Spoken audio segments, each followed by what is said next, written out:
नमस्कार दोस्तों। आज की कहानी एक ऐसे बच्चे की है जिसने गरीबी, दर्द और अकेलेपन में जीते हुए अपने माँ के एक छोटे से राज को पूरी दुनिया के सामने ला दिया। ये कहानी सिर्फ सुनने वाली नहीं, महसूस करने वाली है। सोनू की उम्र सिर्फ 12 साल थी। घर इतना गरीब था कि कभी कभी रात को दिया जलाने का तेल भी नहीं होता था। लेकिन उसकी माँ हमेशा कहती, बेटा बस पढ़, एक दिन हमारी किस्मत भी चमकेगी। हर सुबह टिफिन में थोड़ा सा खाना रखकर मुस्कुराते हुए उसे स्कूल भेज देती थी।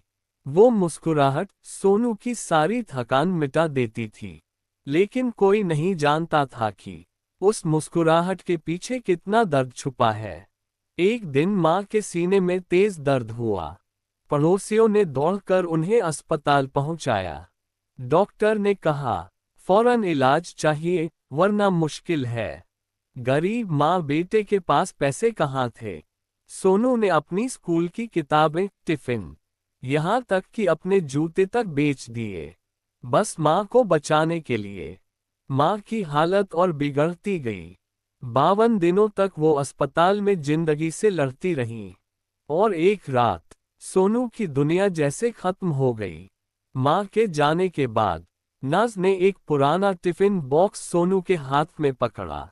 ये तुम्हारी माँ ने तुम्हारे लिए छोड़ा है। सोनू ने डिब्बा खोला। अंदर खाना नहीं था, सिर्फ एक मुड़ी तुड़ी चिट्ठी थी। सोनू ने कांपते हाथों से चिट्ठी खोली। उसमें लिखा था, तारांकन तारांकन बेटा, मुझे पता है तू कई दिन भूखा सो जाता है, इसलिए मैं हर रोज अपना हिस्सा बचाकर तेरे टिफिन में रख देती हूँ। मैंने जिंदगी भर भूख सह ली, लेकिन तुझे कभी भूखा नहीं देख सकती। अगर कभी मैं न रहूं, तो बस इतना याद रखना, पढ़ लिख कर इंसान बनना, यही मेरी आखिरी ख्वाहिश है। तारांकन तारांकन। सोनू वहीं रोने लगा। उसे पहली बार एहसास हुआ कि उसकी माँ खुद भूखे रहकर उसे खिलाती थी। माँ की चिट्ठी ने सोनू की जिंदगी बदल दी। अब वो सिर्फ पढ़ाई नहीं करता था, बल्कि माँ का सपना पूरा करने की आग उसके अंदर जल उठी थी। गांव में लोग कहते, ये लड़का क्या करेगा, लेकिन सोनू के कदम नहीं रुके। दिन में मजदूरी करता, रात में स्ट्रीट लाइट के नीचे पढ़ाई। कई बार भूखा सोता, कई बार बिना चप्पल के स्कूल जाता। लेकिन माँ की लिखी चिट्ठी हमेशा उसके दिल पर लिखी रहती, पढ़ लिख जा बेटा। साल बीत गए। सोनू ने अपनी गरीबी, अकेलापन, हजारों मुश्किलें झेलकर 10वीं फिर 12वीं टॉप की। उसके बाद स्कॉलरशिप लेकर सिटी कॉलेज पहुंच गया। वहीं से उसने मदर हेल्प फाउंडेशन शुरू किया। वो फाउंडेशन जो गरीब माँओं और बच्चों की मदद करता है। लोगों ने कहा, सोनू तुमने ये सब कैसे किया।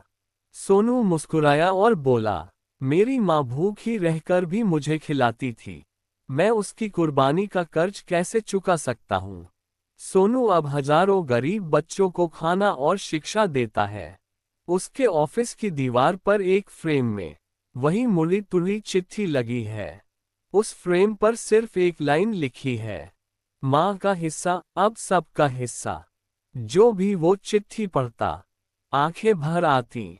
माँ तो चली गईं, लेकिन उनका प्यार, त्याग और आशीर्वाद आज भी लाखों बच्चों के पेट भर रहा है।